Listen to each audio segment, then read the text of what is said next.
All right, so big win over West Virginia. It still seems like the team's kind of looking for that consistency of playing a complete game, full 60 minutes, and kind of a tale of two halves. What was kind of your big takeaways? Kind of reviewing the film against the Mountaineers.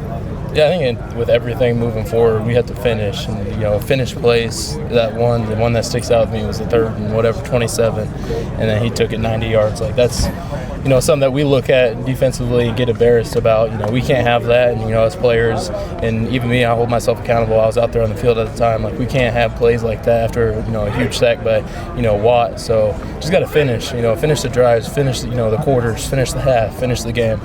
Overall, it seemed like the team started a little bit slow out of the gates before kind of turning things on in that second quarter. What kind of impact do you think, maybe having that week off, at least physically, off the bye, did that really play into that at all?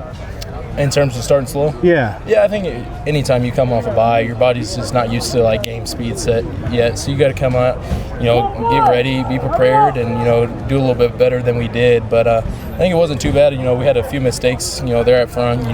Things that cost us long drives on defense. But the biggest thing, we had a few, goal line stops, so that was huge to start the game.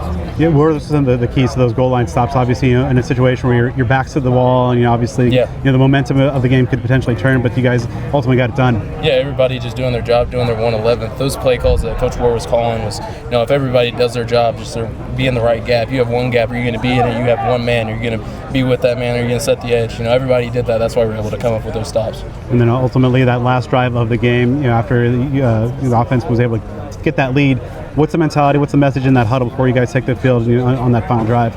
Must-stop situation. We've been in that situation many times this year, so we know defensively we got to hold them, and we couldn't even let them get into field goal range, so we knew we had to play tight coverage. And the last call was a great call. They weren't expecting the quarterback, obviously wasn't, so got off the field. And then going up to Boulder, face a Colorado team that's had some struggles this year, but exciting young quarterback. What are some of the things in kind of the early study of the Buffaloes that jump out to you offensively? Yeah, they got some great athletes. Receivers are, all of them are good. They're explosive players. The running backs are solid too, and can make you miss.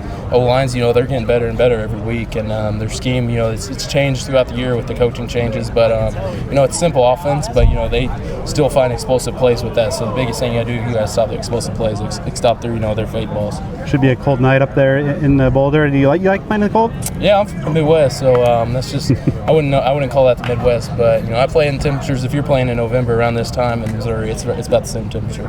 What are some of the keys to getting a big win and continuing this win streak? Just finish. We talked about it last night as a team was we had to finish, and I put in my notes big capital letters, we have to finish, and I have to finish whatever that is. Finish my recovery, practice, my workouts, everything. I got to put everything together and just finish the year out.